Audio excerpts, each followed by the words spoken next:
નવસારી મહાનગરપાલિકા બન્યા બાદ જે વિકાસના કામો થઈ રહ્યા છે, પણ એ વિકાસના કામોની અંદર જે આડોઅડાઈ ચાલી રહી છે, જે ગોપચારી ચાલી રહી છે, જેની અંદર કોઈપણ પ્રકારના સુપરવિઝન વગર જ કોન્ટ્રાક્ટરને મન ફાવે એમ લાઈનો નાખવાની તેમજ રસ્તાઓની હાલની પરિસ્થિતિને ધ્યાનમાં લઈ આજરોજ નવસારી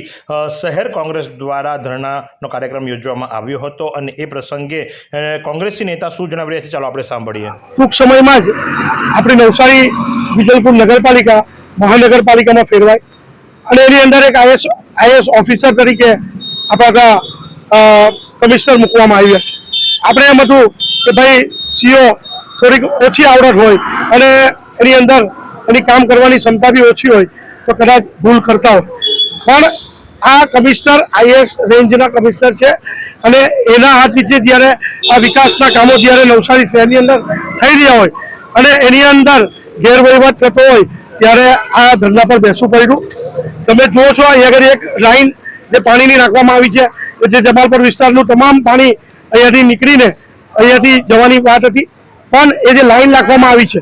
એ લાઈનની અંદર એક પાઇપ 6 ફૂટનો,